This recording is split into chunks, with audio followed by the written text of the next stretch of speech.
إن الحمد لله نحمده ونستعينه ونؤمن به ونتوكل عليه ونعوذ بالله من شرور أنفسنا ومن سيئات أعمالنا من يهده الله فلا مضل له ومن يضلل فلا هادي له أشهد أن لا إله إلا الله وحده لا شريك له وأشهد أن محمدا عبده ورسوله أرسله بالهدى ودين الحق ليظهره على الدين كله ولو كره المشركون اللهم صل على محمد وعلى آل محمد كما صليت على إبراهيم وعلى آل إبراهيم إنك حميد مجيد اللهم بارك على محمد وعلى آل محمد كما باركت على إبراهيم وعلى آل إبراهيم إنك حميد مجيد أما بعد فإن خير الكلام كلام الله وخير الهدي هدي محمد صلى الله عليه وسلم وشر الأمور محدثاتها وكل محدثة بدعة وكل بدعة ضلالة وكل ضلالة في النار أيها الإخوان والأخوات أوصيكم عباد الله ونفسي أولا بتقوى الله يا أيها الذين آمنوا اتقوا الله حق تقاته ولا تموتن إلا وأنتم مسلمون يا أيها الناس إنا خلقناكم من نفس واحدة وخلق منا زوجها وبث منهما رجالا كثيرا ونساء واتقوا الله الذي تساءلون به والأرحام إن الله كان عليكم رقيبا يا أيها الذين آمنوا اتقوا الله وقولوا قولا سديدا يصلح لكم أعمالكم ويغفر لكم ذنوبكم ومن يطع الله ورسوله فقد فاز فوزا عظيما أعوذ بالله من الشيطان الرجيم أو كالذي مر على قرية وهي خاوية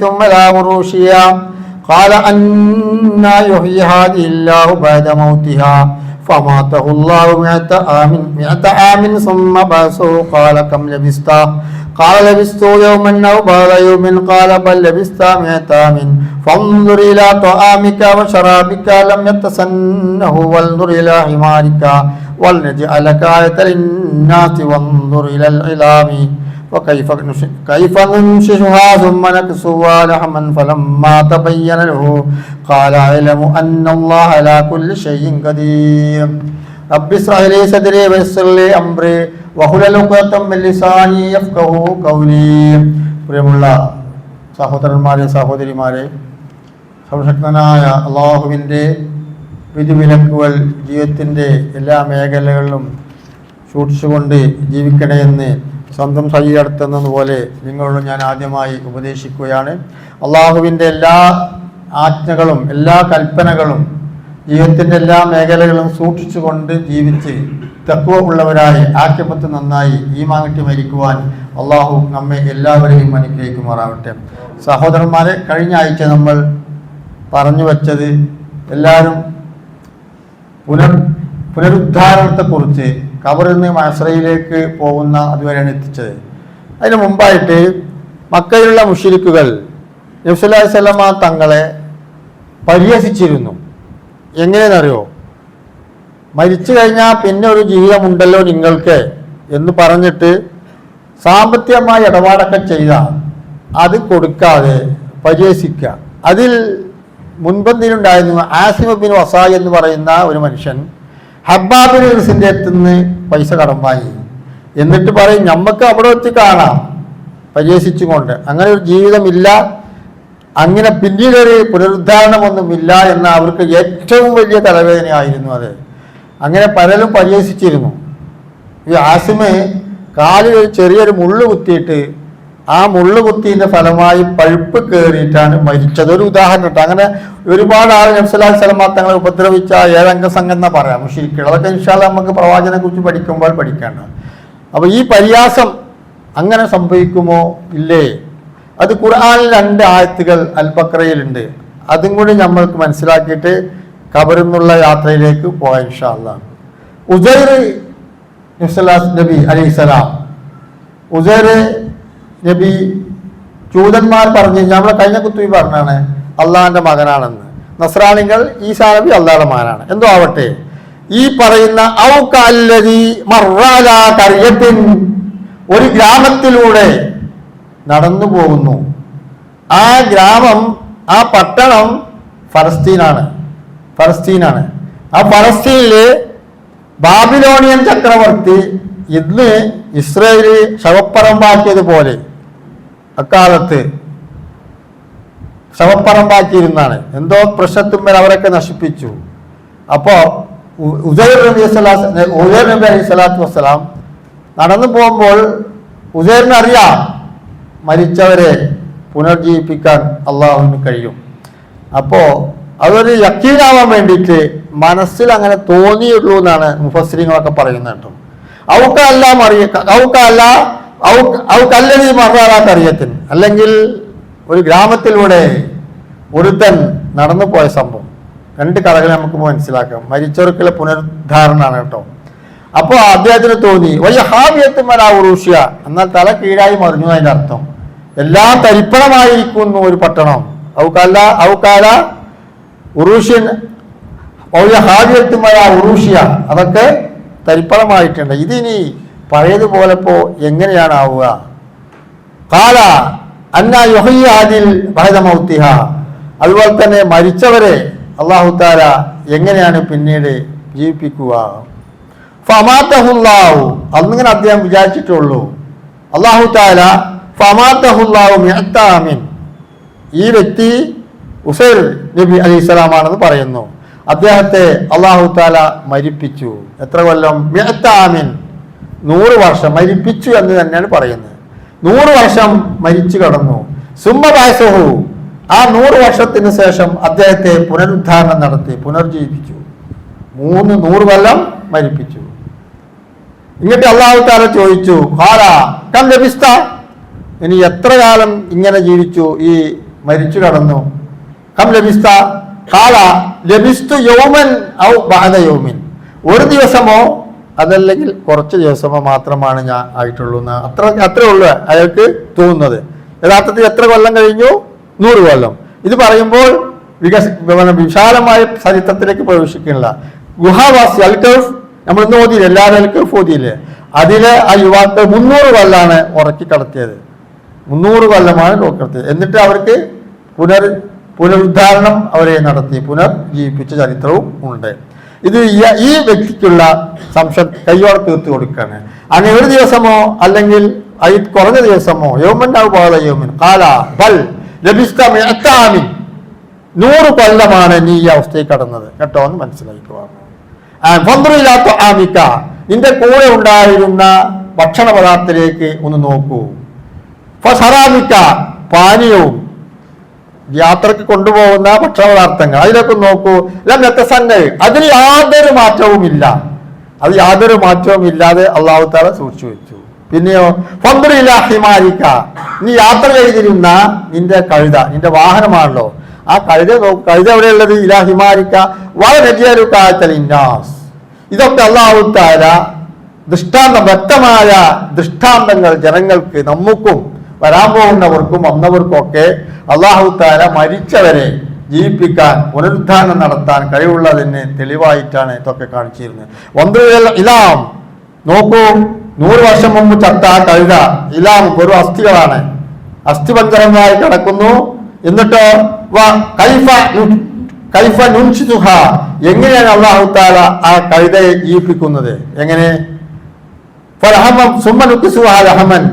ആ ചത്ത് എല്ലുകളായി കഴിഞ്ഞ ആ കഴുതകൾ ഉസൈർ നബി നോക്കി നിൽക്കുമ്പോൾ തന്നെ ആ എല്ലുകൾക്ക് മാംസങ്ങൾ കൊണ്ട് അല്ലാഹു തആല കസവ പൊതിഞ്ഞു.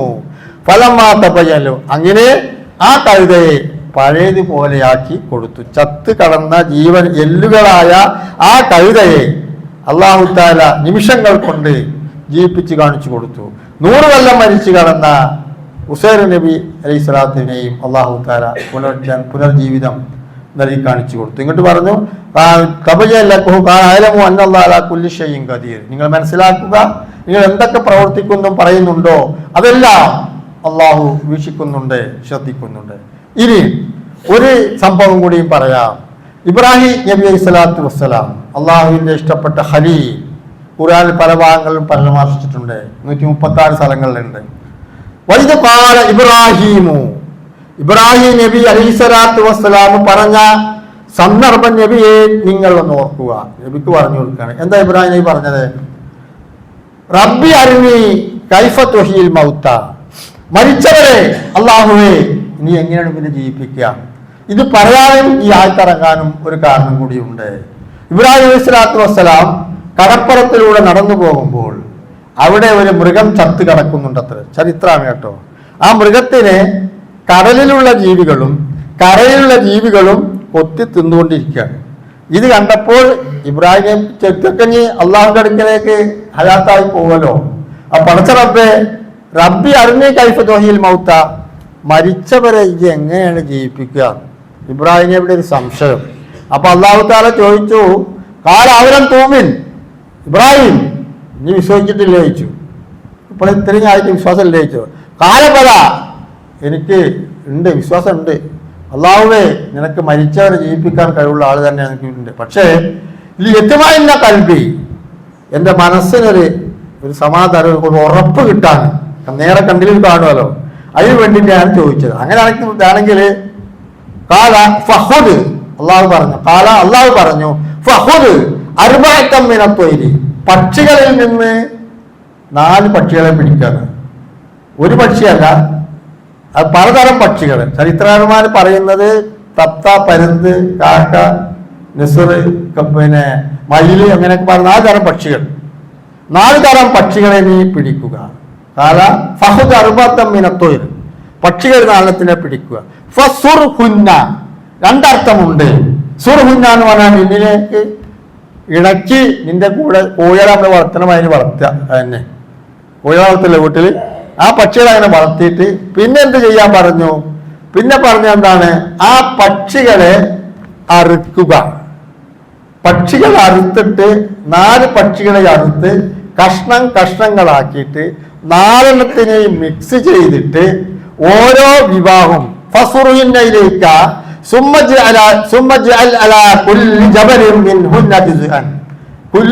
എന്ന് പറഞ്ഞാൽ എല്ലാ മലയും എന്നുള്ള അർത്ഥമാണ്. പക്ഷെ അത് ഇവിടെ ഉദ്ദേശിക്കുന്നത് അവിടെയുള്ള മലകൾ.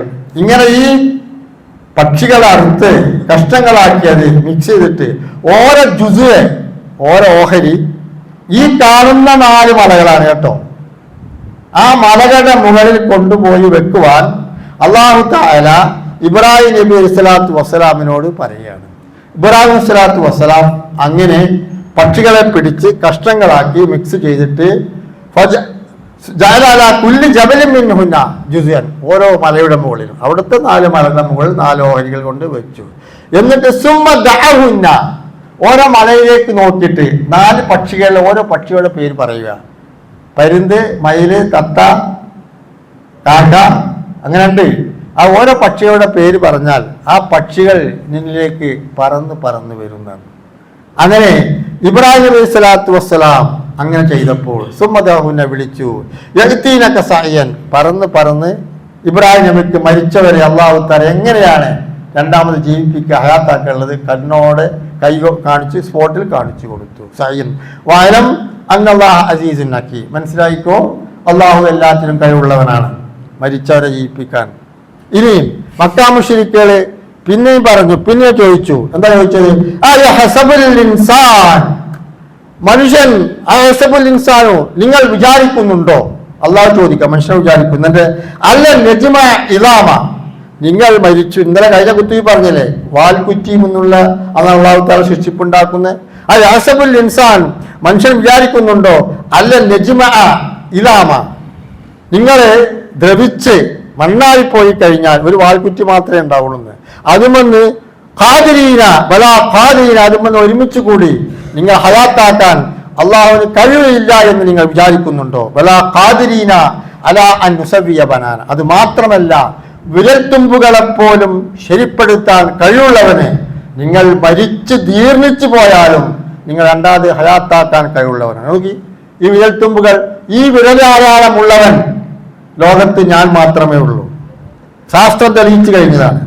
രജിസ്റ്റർ ഓഫീസിൽ രജിസ്റ്റർ സാധുവാകണമെങ്കിൽ എഴുതിയൊപ്പിട്ടാൽ പോരാ, വിരലടയാളം കൂടി വെക്കണം. കള്ളന്മാർ കട്ട് കഴിഞ്ഞാൽ, മോഷണം നടത്തിയാൽ വിരൽ അടയാള വിദഗ്ധന്മാർ വന്ന് പരിശോധിക്കും.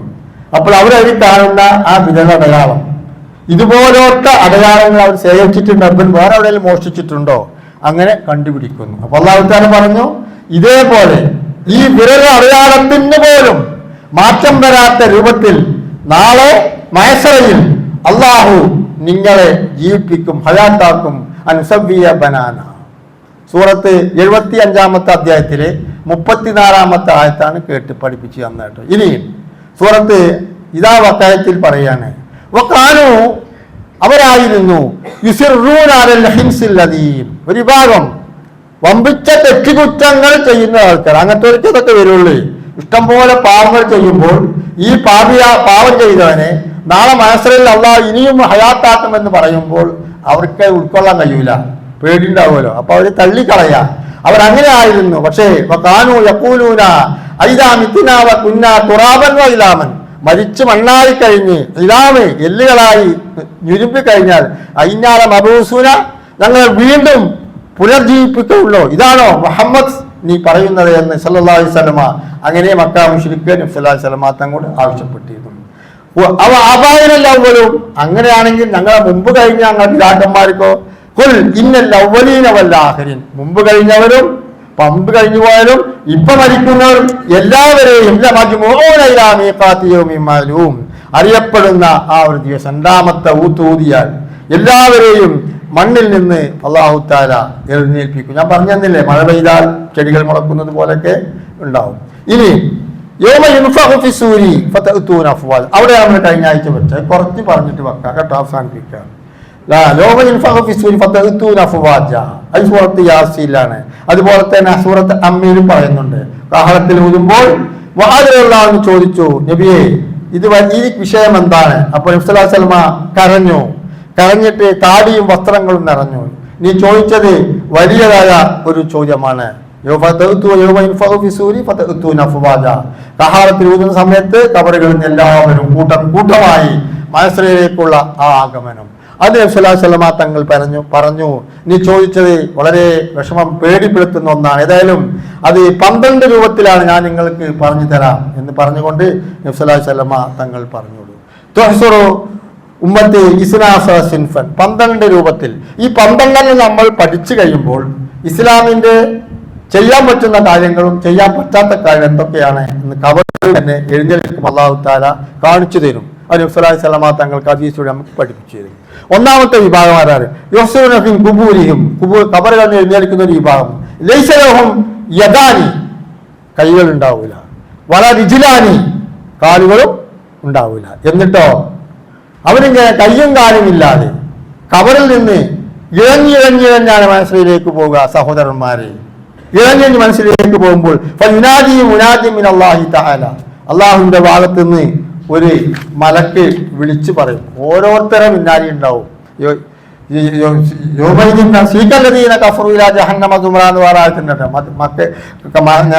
നരകത്തിലൊക്കെ മലക്കലാക്കി തെളിച്ചു കൊണ്ടുപോകും. അപ്പോ ഇങ്ങനെ കയ്യും കാലും ഇല്ലാതെ ഇഴഞ്ഞുകൊണ്ട് കബറിൽ നിന്ന് മഹ്ശറിലേക്ക് പോകുന്നവർ ആരാണ്? ഹാഉലായി അല്ലദീന യൂദൂനൽ ജീറാന ഫഹാദാ ജസാഉഹും വസീറുഹും മിനന്നാർ, അയൽവാസികൾ പരസ്പരം അങ്ങോട്ടും ഇങ്ങോട്ടും ഉപദ്രവിച്ചവർക്ക്. ആദ്യം ഈ സംഭവത്തിൽ ഇതാ പറയുന്നത്. ഇനി നമസ്കാരം ഉപയോഗിച്ചവർക്കൊക്കെ വരുന്നുണ്ട് കേട്ടോ. പക്ഷെ ആദ്യം ഈ ഹദീസ് ദുർറത്തുൻ നാസിഹീൻ എന്ന് പറയുന്ന ഒരു കിതാബിൽ ഇത് രേഖപ്പെടുത്തി വെച്ചിട്ടുണ്ട്. എവിടുന്നേലും കേട്ടതല്ല, കിതാബിലുണ്ട്. ദുർറത്തുൻ നാസിഹീൻ എന്ന കിതാബ്. ആദ്യം അയൽവാസികളെ ഉപദ്രവിച്ചവർക്ക് കബറിൽ നിന്ന് മഹ്ശറിലേക്ക് എഴുന്നേറ്റ് പോകാൻ കയ്യും കാലും ഇല്ലാതെ ഇഴഞ്ഞു പോകും, അവരുടെ പര്യാവസാനം നരകത്തിലായിരിക്കും എന്ന് പറഞ്ഞു. എന്നിട്ട് ഈ ഹദീസ് ഈ സംഭവത്തിനോട് ശേഷം ഈ കിതാബിൽ തന്നെ പറയുന്നു അയൽവാസികൾക്കുള്ള കടമകൾ. അതാണ് നമുക്ക് ഇനി മനസ്സിലാക്കേണ്ടത്. പരിശുദ്ധ ഖുർആൻ സൂറത്ത് നിസായിൽ പറഞ്ഞു വൽ ജാരിദിൽ ഖുർബ വൽ ജാരിൽ ജുനുബി. ആരൊക്കെ അയൽവാസി? അടുത്ത കുടുംബങ്ങളായ അയൽവാസികളും കുടുംബങ്ങൾ അല്ലാത്ത അയൽവാസികളും നമ്മുടെ കൂട്ടുകാരായ അയൽവാസികളൊക്കെ. നിന്റെ വീടിന്റെ കിഴക്കോട്ട് 40 വീട്, പടിഞ്ഞാട്ട് 40 വീട്, വടക്കോട്ട് 40 വീട്, തെക്കോട്ട് 40 വീട്, ഇതൊക്കെ അയൽവാസികൾ. ഈ അയൽവാസികൾ പരസ്പരം അങ്ങോട്ടും ഇങ്ങോട്ടും വളരെ സഹകരിച്ച് ജീവിക്കാൻ ഇസ്ലാം മതത്തിൽ പ്രത്യേകമായ സ്ഥാനമുണ്ട്. ഉൻസുർ ജാറക വലൗ കാന കാഫിർ, നിന്റെ അയൽവാസി ഒരു ബഹുദൈവ വിശ്വാസിയാണെങ്കിൽ പോലും നീ എന്ത് വേണം? അവനെ സഹായിക്കണം, ആദരിക്കണം കേട്ടോ. വല്ലാഹി ലാ യുഅ്മിനു വല്ലാഹി ലാ യുഅ്മിനു വല്ലാഹി ലാ യുഅ്മിനു സലാസ മറ. നബി സല്ലല്ലാഹു അലൈഹി വസല്ലം തങ്ങൾ 3 തവണ പറഞ്ഞു, നിങ്ങളാരും സത്യവിശ്വാസികളാവുകയില്ല, നിങ്ങളാരും സത്യവിശ്വാസികളാവുകയില്ല, നിങ്ങളാരും സത്യവിശ്വാസികളായില്ല. 3 വട്ടം പറഞ്ഞപ്പോൾ കീല മൻ യാ റസൂലല്ലാഹ്, അത് ആരാണ്? ആ വിവാദത്തിൽപ്പെട്ടവർ ആരാണ്? ഖാല അല്ലദീ ലാ യഉമനു ജാറഹു യുവാത്തിഅതിഹിന. തന്റെ ഉപദ്രവത്തിൽ നിന്ന് തന്റെ അയൽവാസി നിർഭയനായിരിക്കണം. നമ്മളെ കൊണ്ട് അയൽവാസിക്ക് ഒരു ഉപദ്രവം ഉണ്ടാവാൻ പാടില്ല. അങ്ങോട്ടും ഇങ്ങോട്ടാണ് അവർ പറയുന്നത്. നമ്മളെ കൊണ്ട് നമ്മളെ ഉപദ്രവ നിർഭയമാകുക എന്ന് പറഞ്ഞാൽ ഒന്നും ഒരു ഉപദ്രവം ചെയ്യാത്തവർ അഥവാ ചെയ്യുന്നവർ എന്ത് ചെയ്യൂല? സ്വർഗത്തിൽ പ്രവേശിക്കുകയില്ല. സത്യവിശ്വാസി ആവുകയില്ല. സത്യവിശ്വാസി ആയ സ്വർഗത്തിലേക്ക് പോകുള്ളൂ. അപ്പോ അയൽവാസികളോടുള്ള കർമ്മം, നിർബന്ധങ്ങൾ. നമ്മളൊരു വീടോ സ്ഥലമോ വിൽപ്പനക്കെടുത്തൊക്കെ ഹദീസാട്ടോ, വിൽപ്പന കിട്ടാൻ ആദ്യം അയൽവാസിയോട് ചർച്ച ചെയ്യുക. ഞാൻ എൻ്റെ ഈ സ്ഥലം വിൽക്കാൻ പോവുകയാണ്, തനിക്ക് ആവശ്യമുണ്ടെങ്കിൽ തനിക്ക് തരാം, മറ്റുള്ള തരുന്നതിലും എന്തെങ്കിലും കുറച്ചെങ്കിലും തനിക്ക് കുറച്ച് തരാം എന്ന് പറയണമെന്ന് ഹദീസിലുണ്ട്. അങ്ങനെ ആ അയൽവാസിക്ക് ആവശ്യമുണ്ടെങ്കിൽ അവന് കൊടുക്കണം. മാസാല ജിബിരിയിലു, ഇപ്പൊ 2-3 വയസ്സ് കേട്ടില്ലേ? മാസാല ജിബിരിയിലു, ജിബ്രീൽ അലൈഹിസ്സലാം എന്ന മലക്ക് യൂസീനി, ഒരു ദിവസം എന്നോട് കുറെ കാര്യങ്ങൾ വസിയത്ത് ചെയ്തു തന്നു. ആ കൂട്ടത്തിൽ ബിൽ ജാർ, അയൽവാസിയെ കുറിച്ചും എന്നോട് വസിയത്ത് ചെയ്തു. ഹത്താ വനന്തു, ഞാൻ വിചാരിച്ചു, എന്ത്? അന്നൗസ യുവരിസു, എന്റെ സ്വത്തിൽ, നമ്മൾ മരിച്ചാൽ നമ്മളെ സ്വത്തിന് അവകാശം നമ്മളെ കുടുംബങ്ങൾ, മക്കള്, അതേപോലെ നിങ്ങൾ മരിച്ചാൽ നിങ്ങളുടെ സ്വത്തിന്റെ അനന്തരാവകാശം അയൽവാസികൾക്ക് ഉണ്ടാവുമോ എന്ന് പറയുമെന്ന് ഞാൻ വിചാരിച്ചു. അത്രയും ഗൗരവമുള്ള വിഷയമായിട്ടായിരുന്നു ആ വിഷയം ജിബ്രീൽ എന്നോട് പറഞ്ഞത്. ഇനി കുറച്ചു കൊണ്ടുവരാണ്.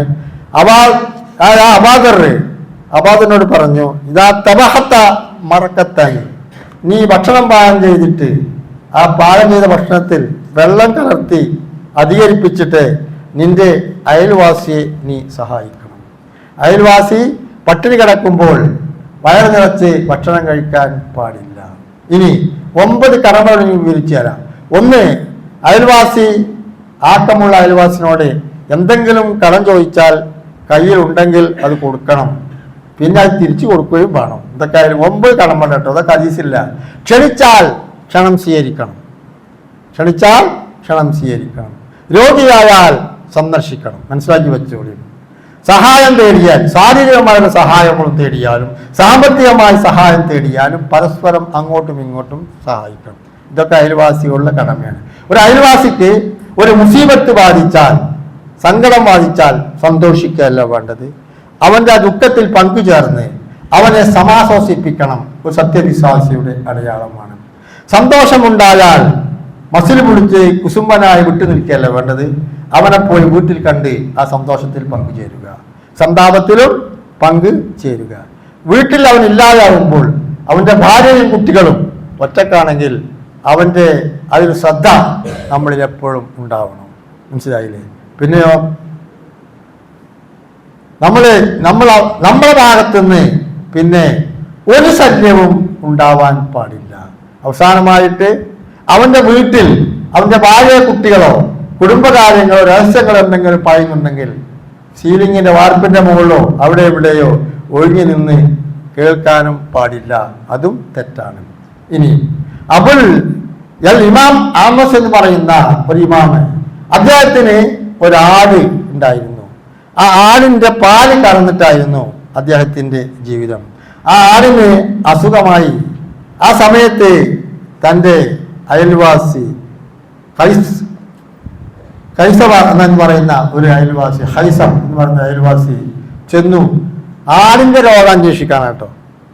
എന്നിട്ട് പറഞ്ഞു, താങ്കൾ ജീവിക്കുന്നത് ഈ ആടിന്റെ പാല് വിറ്റിട്ടല്ലേ, അതുകൊണ്ട് ഇതാ എൻ്റെ മകൻ ചെറിയൊരു സഹായം നമ്മുടെ വിരിപ്പിന്റെ അടിയിലേക്ക് വെച്ചു കൊടുത്തു, കൈ കൊടുക്കാതെ. അങ്ങനെ അയൽവാസികളൊക്കെ ആടിന്റെ രോഗം അന്വേഷിക്കാൻ വേണ്ടി ചെന്നു. അങ്ങനെ അദ്ദേഹം പറയുകയാണ്, എൻ്റെ 250-300ഓളം നാണയങ്ങൾ എൻ്റെ വീട്ടിൽ എനിക്ക് ഉണ്ടായി, എൻ്റെ അയൽവാസികളുടെ സഹായം. അൽ ഇഹ്യാ ഉലൂമുദ്ദീൻ എന്ന് പറയുന്ന കിതാബിലെ 245-ാമത്തെ പേജിൽ ഈ ചരിത്രം പറയുന്നുണ്ട്. അപ്പോൾ ഒരു അയൽവാസിയുടെ ആടിന് രോഗം പിടിപെട്ടപ്പോൾ ചെയ്ത കർമ്മങ്ങളാണ്. അതുകൊണ്ട് നമ്മൾ ശ്രദ്ധിക്കേണ്ടതാണ്. ഒരു മജൂസിയായ ഒരു അയൽവാസി ആർക്കുണ്ടായ സഹിൽ എന്ന് പറയുന്ന ഒരു പണ്ഡിതൻ, അദ്ദേഹം പരമാവധി ഈ ആലിമിനെ ഉപദ്രവിച്ചുകൊണ്ടേയിരുന്നു. പക്ഷേ അദ്ദേഹം ഒന്നും തന്നെ തിരിച്ചു പറയുകയോ പ്രവർത്തിക്കുകയോ ചെയ്തില്ല. അദ്ദേഹത്തിന്റെ വീട്ടിൽ നിന്ന് ഒഴുക്കി വിടുന്ന അഴുക്ക് വെള്ളം ഇദ്ദേഹത്തിന്റെ ഇമാമിന്റെ പണ്ഡിതന്റെ മുറ്റത്തേക്കായിരുന്നു. അതൊക്കെ രാത്രി തന്നെ ഈ ഇമാമ് ഈ പണ്ഡിതൻ തന്നെ വൃത്തിയാക്കും. മരണാസന്നമായ സമയത്ത് മജൂസി ഇദ്ദേഹത്തെ സമീപിച്ചു. അപ്പോൾ കൈ പിടിച്ചുകൊണ്ട് പറഞ്ഞു, നമ്മൾ ഇതുവരെ ആരോഗ്യമായിട്ടില്ല. നിങ്ങൾ അടുക്കളയിൽ നിന്ന് വരുന്ന ആ അഴുക്കുജലം ഞാൻ വൃത്തിയാക്കലാണ്. ഇനി എൻ്റെ നമ്മളെ മക്കളായിട്ട് ആരോഗ്യമാകാൻ പാടില്ല. നിങ്ങളന്ന് ശ്രദ്ധിക്കണമെന്ന് ലാസ്റ്റ് മൂമെന്റിൽ അയാൾ പറഞ്ഞപ്പോൾ ആ മജൂസി അദ്ദേഹത്തിന്റെ കൈ പിടിച്ച് അഷ്ഹദു അല്ലാ ഇലാഹ ഇല്ലല്ലാഹ് അഷ്ഹദു അന്ന മുഹമ്മദൻ റസൂലുള്ളാഹ് എന്ന് പറഞ്ഞ് ഇസ്ലാം മതം സ്വീകരിക്കുകയുണ്ടായി. ഇതൊക്കെ നമ്മൾ അറിഞ്ഞിരിക്കേണ്ടതാണ്, അയൽവാസികൾ തമ്മിലുള്ള ബന്ധം. ഇത്തരത്തിൽ ഇങ്ങനെ കഴിയേണ്ട സ്ഥാനത്ത് അയൽവാസികളെ ഉപദ്രവിച്ചാൽ അയൽവാസികൾ കണ്ട പരസ്പരം യാതൊരു ബന്ധവുമില്ല. എവിടെ നോക്കുകയാണ് ഇപ്പോൾ ആ ഉണ്ടെങ്കിൽ എല്ലാവരും സല്ലല്ലാഹു തങ്ങൾ യുദ്ധത്തിലേക്ക് ആരംഭിക്കുന്ന സമയത്ത് വാർദ്ധക്യം പ്രാപിച്ച മാതാപിതാക്കൾ ആരൊക്കെ ഉണ്ട് അവർ കൈപൊക്കുക, അവരുടെ ക്രെഡിറ്റിൽ കൈപൊക്കി. നിങ്ങൾ അവരെ പോയി നോക്കുക, അതാണ് നിങ്ങൾക്കുള്ള യുദ്ധം. ആരൊക്കെയാണ് അയൽവാസികളോട് തെറ്റി നിൽക്കുന്നത്, അവർ യുദ്ധത്തിന് വരേണ്ട ആവശ്യമില്ല, അയൽവാസികളോട് പോയി നല്ലോണം നിൽക്കുക. ഇതൊക്കെയാണ്, ഇങ്ങനെയാണ് അയൽവാസികളുടെ കടമകൾ. അള്ളാഹു നമ്മെ അനുഗ്രഹിക്കുമാറാവട്ടെ. നല്ല ആരെങ്കിലും അയൽവാസികളുണ്ടെങ്കിൽ ഇന്നത്തോടുകൂടി അത് തീരണം. അതില്ലെങ്കിൽ നമ്മൾ നാളെ മഹ്ശറിൽ ചെല്ലുമ്പോൾ ലാ യുഅ്മിനു, സത്യവിശ്വാസിയുടെ പട്ടികയിൽ നമ്മൾ പെടുകയില്ല. അള്ളാഹു തആല അനുഗ്രഹിക്കുമാറാവട്ടെ.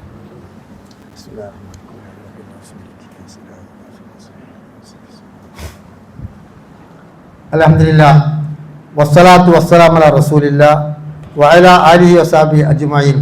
യാ അയ്യുഹല്ലദീന ആമനു തഖുല്ലാഹ ഹഖ തുഖാതി വലാ തമൂതുന്ന ഇല്ലാ വഅൻതും മുസ്ലിമൂൻ. രണ്ട് കാര്യങ്ങളാണ് ഉണർത്താൻ ഉള്ളത്. രണ്ടാമത്തെ ഒന്ന് റജബ് മാസമാണ്. നബി സല്ലല്ലാഹു അലൈഹി വസല്ലം തങ്ങൾ പ്രാർത്ഥിച്ചിട്ടുണ്ട്, അല്ലാഹുമ്മ ബാരിക് ലനാ റജബിൻ വ ശഅബാന വ ബല്ലിഗ്നാ റമളാൻ. നോമ്പിലേക്കുള്ള തുടക്കം, നോമ്പിൽ തയ്യാറാവേണ്ട തുടക്കത്തിലാണ് റജബും ശഅബാൻ.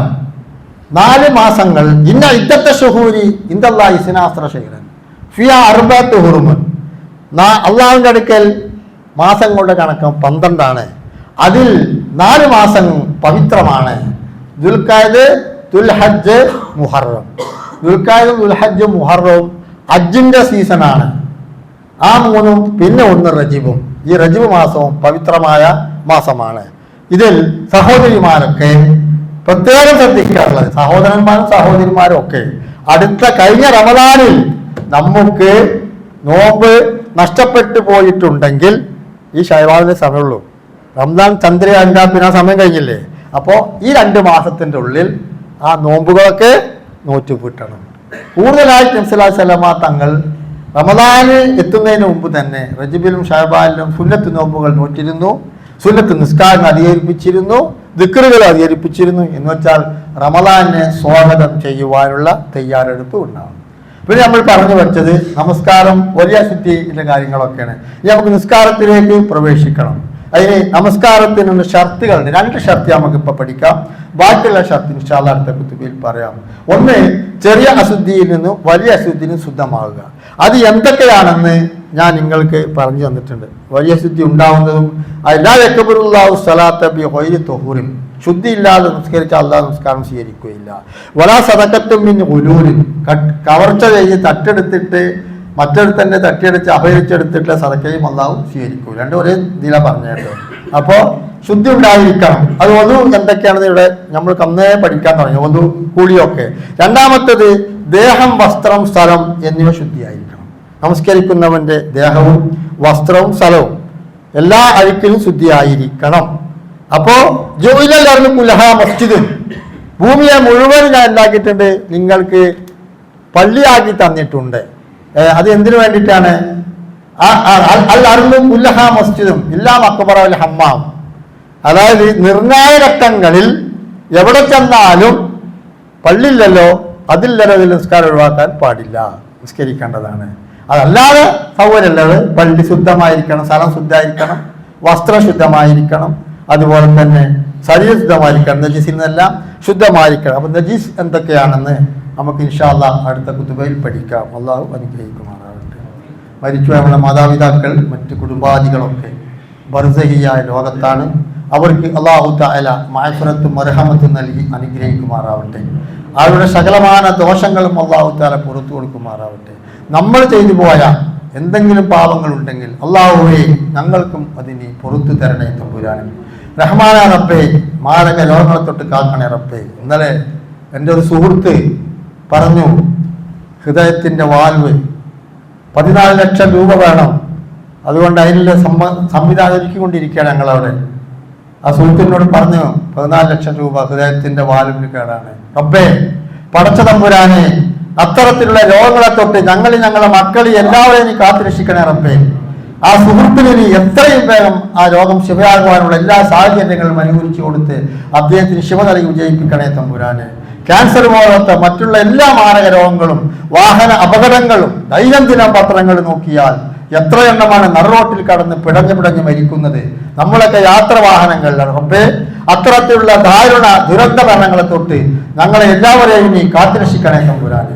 നിനക്ക് ഇബാദത്തെടുക്കുവാൻ ഞങ്ങൾക്കും ഞങ്ങളുടെ മക്കൾക്ക് എല്ലാവർക്കും ആഫിയത്തോടു കൂടി ദീർഘായുസ്സും ആരോഗ്യം നൽകണേ തമ്പുരാനെ. ഞങ്ങൾ ചെയ്യുന്ന എല്ലാ പ്രവൃത്തിയും ഞങ്ങൾക്ക് ബർക്കത്ത് ചെയ്യണേ തമ്പുരാനെ. ഉപജീവന മാർഗത്തിന് ഹലാലായ മാർഗത്തിൽ ഞങ്ങൾ പ്രവർത്തിക്കുന്ന എല്ലാ ഇടപാടിലും ഞങ്ങൾക്ക് ഇനി ബർക്കത്ത് ചെയ്യണേ റബ്ബേ. കടങ്ങൾ മുഴുവൻ ഞങ്ങൾക്ക് തോഫിക്ക് നൽകണേ തമ്പുരാനെ. കടത്തോടുകൂടി ഞങ്ങൾ ഇനി മരിപ്പിക്കരുതേ തമ്പുരാനെ. ഏതെല്ലാം മാർഗത്തിൽ ഒളിഞ്ഞും തെളിഞ്ഞും ഞങ്ങളെ ഉപദ്രവിക്കുന്ന ശത്രുക്കളും അസിയാറുക്കളും വഞ്ചകന്മാരും ഉണ്ടെങ്കിൽ അവരുടെ ശത്രുതയിൽ നിന്ന് വഞ്ചനയിൽ ഞങ്ങളെ രക്ഷപ്പെടുത്തണേ തമ്പുരാനെ. റഹ്മാൻ റബ്ബേ, ഞങ്ങളെ മക്കളെ നന്നാക്കണേ, അവരുടെ പഠനത്തിലും ജോലിയിലും നീ ബർക്കത്ത് ചെയ്യണേ തമ്പുരാനെ. മാതാപിതാക്കൾക്ക് നന്മ ചെയ്യുന്ന മക്കളാക്കണേ തമ്പുരാനെ, ഉപദ്രവിക്കുന്ന മക്കളാക്കണേ തമ്പുരാനെ. ഞങ്ങൾ പെൺകുട്ടികൾ പലരും പഠിച്ചിരിക്കുന്നവരുണ്ട്, അവർക്ക് അർഹമായ ജോലി കിട്ടി അനുഗ്രഹിക്കണേ തമ്പുരാനെ. പ്രായപൂർത്തിയെത്തിയ ഞങ്ങളുടെ മക്കൾക്ക് കുഫുവത്തെ ഇടകളെ നൽകി നീ സന്തോഷിപ്പിക്കണേ തമ്പുരാനെ. ഞങ്ങളെ പെൺകുട്ടികളെ വിധവകളും അഗതികളും നീ ആക്കരുതേ തമ്പുരാനെ. എല്ലാ ശത്രുക്കളിൽ നിന്നും വഞ്ചകന്മാരിൽ ഞങ്ങളെ നീ രക്ഷപ്പെടുത്തണേ തമ്പുരാനെ. اللهم اغفر للمؤمنين والمؤمنات والمسلمين والمسلمات والأحياء منهم والأموات.